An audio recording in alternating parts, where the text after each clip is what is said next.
When the world falls apart, you'll be forced to make decisions you never imagined.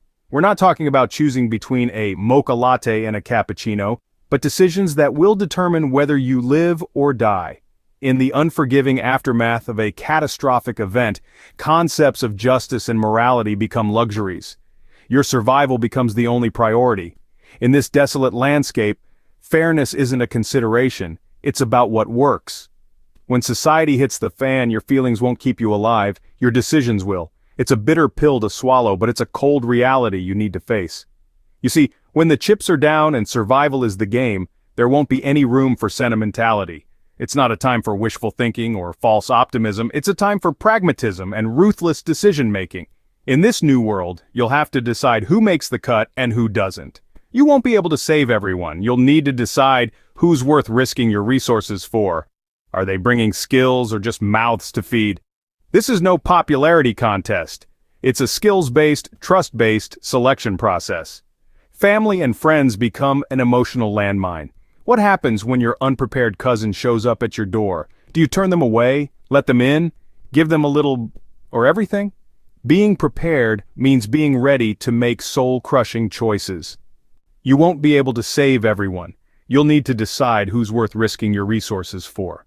When society crumbles to dust and survival becomes the name of the game, every decision you make will carry weight. It's not about picking favorites. It's about considering who can contribute to the survival of the group. It's about skills, about trustworthiness, about compatibility. It's about making choices that are hard, that are painful, but ones that are necessary. Imagine, if you will, a world where the conveniences of modern life have vanished. No longer can you simply head to the supermarket or call up a friend for help. Now you need to rely on those around you, and they need to rely on you. So who do you choose? The strong, capable individuals who can hunt, build, and defend? Or perhaps the knowledgeable ones, the problem solvers, the strategists? Choosing people based on their skills is a no-brainer. But what about trust?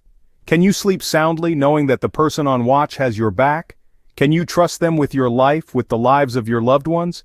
Trust is a currency more valuable than gold in a world gone to chaos. It is a factor you cannot afford to overlook. But let's not forget compatibility. Can you live with these individuals day in and day out, under stressful, dire circumstances? Can you work with them, resolve conflicts, make collective decisions? Differences and disagreements can tear a group apart faster than any outside threat. And then there are those who are neither skilled nor trustworthy, those who are liabilities rather than assets. What do you do with them? Do you cast them out, knowing full well the fate that likely awaits them, or do you keep them, risking the safety and survival of the group?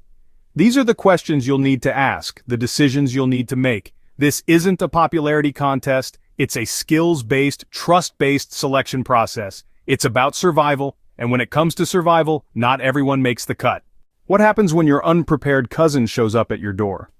Suddenly, you're not just dealing with a survival situation, you're facing an emotional minefield.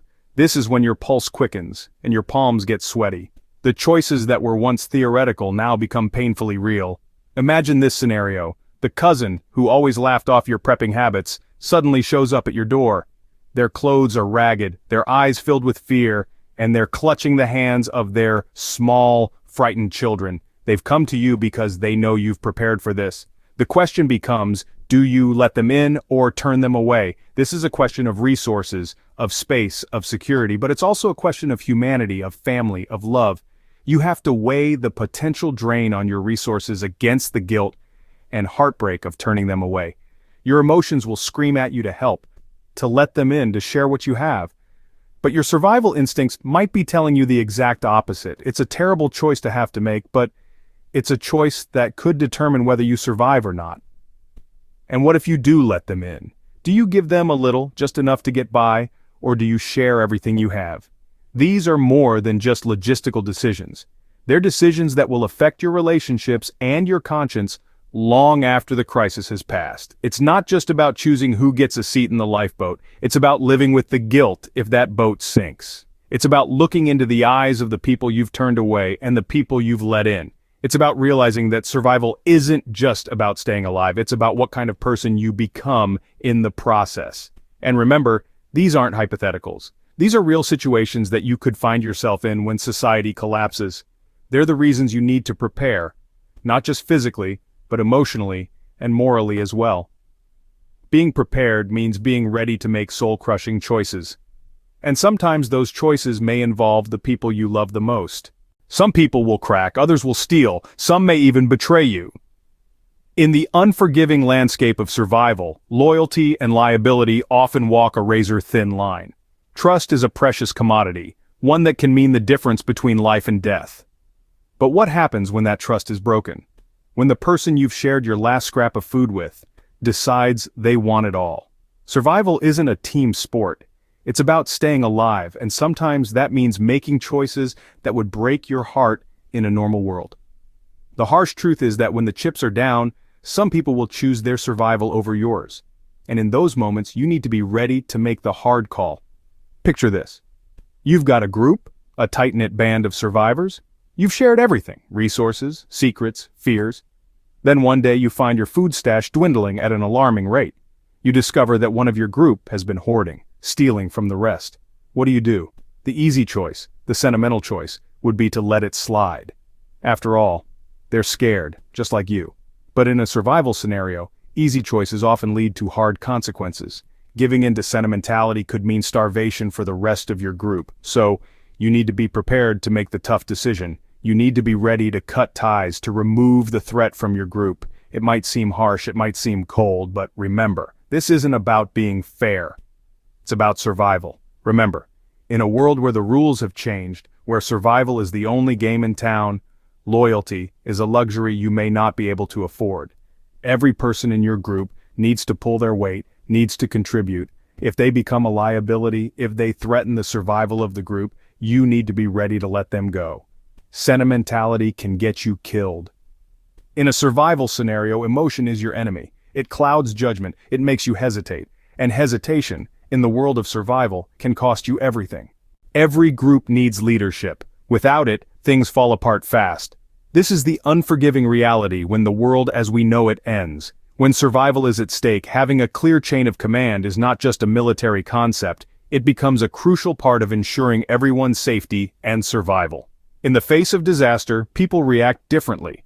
Some remain calm, others panic, and some may even become a danger to themselves and others. Without a strong leader, these reactions can lead to chaos, confusion, and eventually division. The disarray can quickly spiral out of control, leading to dire consequences. In times of crisis, clear and decisive leadership is a beacon that guides the group through the tumultuous seas of uncertainty.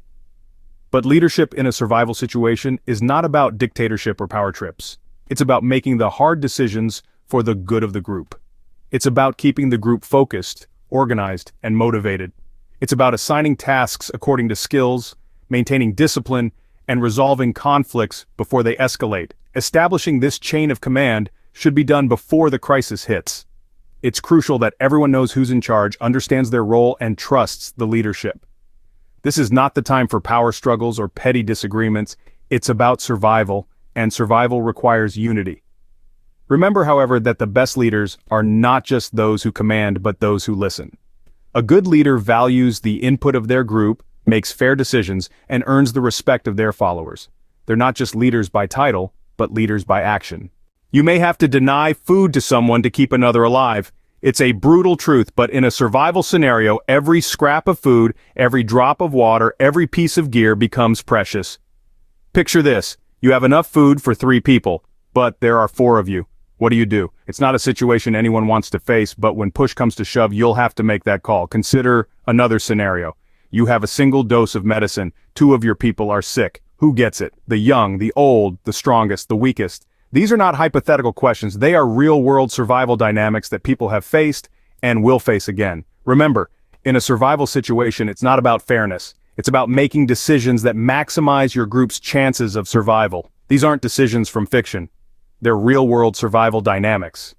Gear can be stolen. Supplies can run out. Mental strength is what will carry you. When everything else is stripped away, your mental toughness is the one asset that no one can take from you. It's the foundation of your survival. The ability to make hard decisions, to stay calm in the face of adversity, to keep going when everything seems hopeless. That's what mental toughness is all about. Now is the time to prepare your mind for the challenges ahead.